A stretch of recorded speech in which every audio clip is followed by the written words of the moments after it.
You do not know now what I am doing, but later you will understand.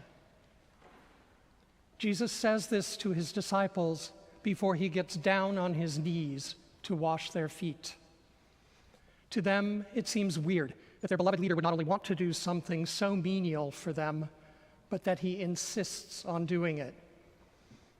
Since, as a deacon, I am charged to make Christ and his redemptive love known by word and example to those among whom I live, work, and worship, and also to interpret to the church the needs, concerns, and hopes of the world.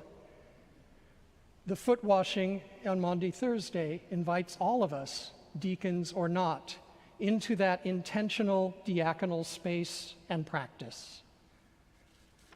I didn't grow up with Maundy Thursday. I knew vaguely what it was, the commemoration of the Last Supper, but beyond that, it didn't mean anything to me, and I certainly didn't know anything about foot washing.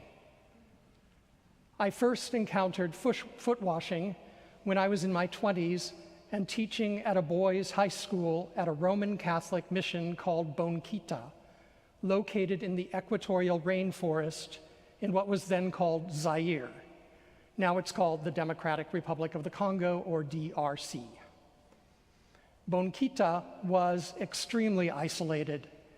It took me a month to arrive there from the nation's capital, with the last week spent on a tiny steam-powered boat going up a tributary of the Congo River, pulling over frequently to gather firewood to stoke the boat's engine. The people around Bonquita lived a very traditional rural African lifestyle. No one except the Dutch missionary priests had cars, so everyone got around by walking or by canoe, including me.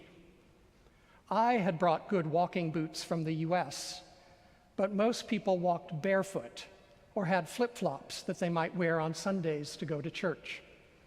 So people's feet were tough and had thick layers of calluses to protect them from the dusty red clay that baked hot in the equatorial sun. Besides teaching my mathematics classes, I helped cook our food over the wood stove in the mission basement for our communal meals that I took with the priests who ran the mission. One Thursday, they came to dinner after the Maundy Thursday service laughing about the foot washing that they had just done. I never attended service because I wasn't Catholic and the priests never insisted on it, but they were comparing notes about who had washed the dirtiest foot, especially centering on Antoine, the mission's all-around handyman. He was old to me, probably he was a lot younger than I am right now, and he lived in a mud hut with his wife and kids about 1 kilometer away and walked back and forth between home and the mission every day. I could just imagine how dirty his feet must have been and could not understand how these two Catholic priests, who had each graduated from some of the most prestigious universities in Europe, could wash Antoine's feet and then come to dinner and laugh about it. I think I even lost my appetite that night thinking about it. You do not know now what I am doing, but later you will understand. For more than 30 years, I've washed people's feet on Maundy Thursday or had my own feet washed, which for me, like Peter, is even more awkward. So thank you to all the faithful disciples who will enter into this tonight.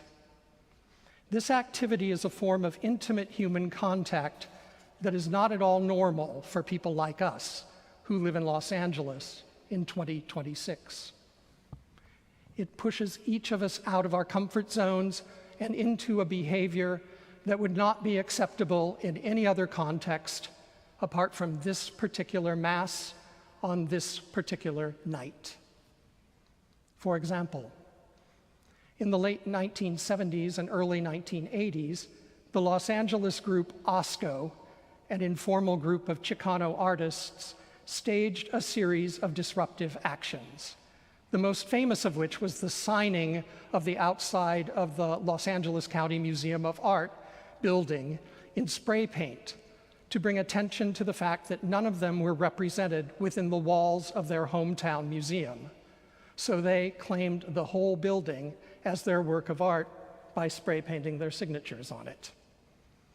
One of their actions that got less attention were their excursions into Skid Row, where they not only washed the feet of the people living on the sidewalks, they gave them pedicures, complete with nail polish. As artists, they were using their talents and abilities to glamour up the dingy and hopeless neighborhood.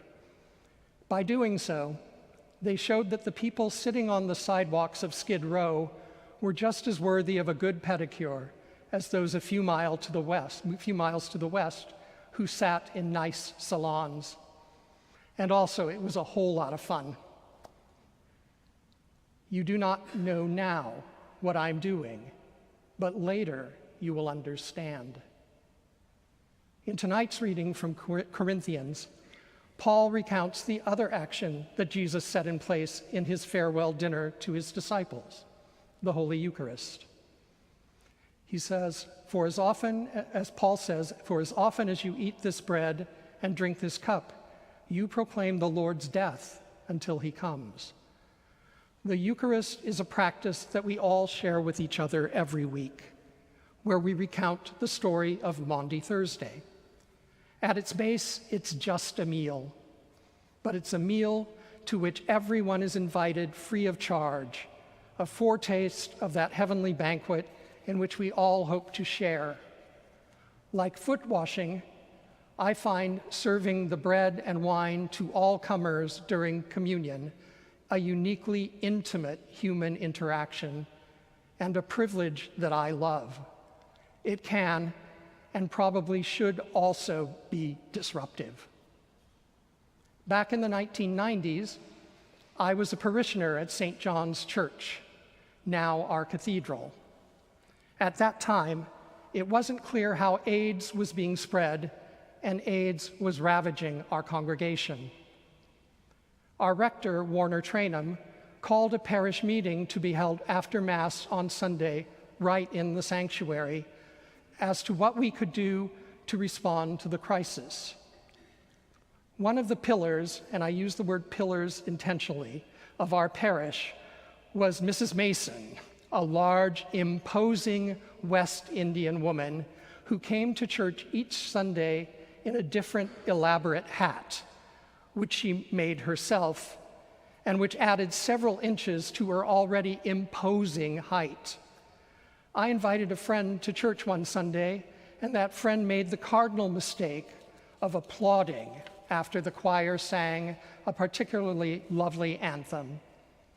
Mrs. Mason, sitting in the pew ahead of us, turned to face us, hat and all, and said, "Father has asked us not to applaud during Mass," and turned back to face front. We had been put in our place.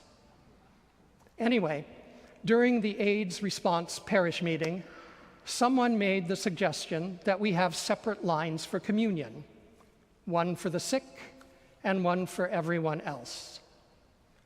Before Father Trainum could respond, Mrs. Mason was on her feet, in my mind's eye, all 7 feet of her, and said, "That is the most disgusting suggestion I have ever heard in a church." She sat down. The idea of separate communion lines had been put to rest and never came up again. You do not know now what I am doing, but later you will understand. The past few years have changed us in fundamental ways. Polarizing politics and a worldwide pandemic have made us fearful of each other in so many ways, both out in the world and here in the church. Indeed, the concept of other has loomed so large over us that it threatens to overwhelm and displace the concept of brother. And in our church, that cannot happen. Tonight, we focus on the physical actions that Jesus mandated during the Last Supper, the sharing of bread and wine, and the washing of feet. These are outward and visible signs of an inward and spiritual grace. They are physical exercises designed to teach us how to live out Jesus' new commandment, that you love one another. Just as I have loved you, you should also love one another. By this, everyone will know that you are my disciples, if you have love for one another. That's the mandate. As one of my seminary professors would say, that's the punchline. The question for us now is, how do we follow the new commandment of Jesus that we love one another beyond our weekly communal meals or our annual mutual foot washing exercise? One way that is both liturgical and disruptive, which you've probably figured out by now is my sweet spot, is to participate tomorrow in the Catholic Worker annual Good Friday Stations of the Cross. This year's theme is the decimation of human beings. The stations start at the Federal Building at the corner of Los Angeles and Temple Streets at 4 p.m. Each of the stations takes place at a location where, in the words of the Catholic Worker, we have crucified and continue to crucify Christ today. The Federal Building, the County Courthouse, the ICE Detention Center, the Japanese Internment Memorial, and so on. I've participated in several of these in past years, and I can't recommend it highly enough. Information can be found at lacatholicworker.org. Another way, closer to home, is to show our love and care for our fellow parishioner and vestry member who was picked up by ICE, has been denied bail, and is being held at the Adelanto facility about 85 miles from here. Donations to support him, his family, and to help with legal expenses can be made through links available on our parish website. I love the foot washing. I love what it teaches us about humility, both those who wash and those who are washed. I love what it teaches me about Jesus. I love what it teaches me about love. I love getting to do the same thing that Jesus did, or how I get to experience something that Jesus did exactly like his disciples did. You do not know now what I am doing, but later you will understand.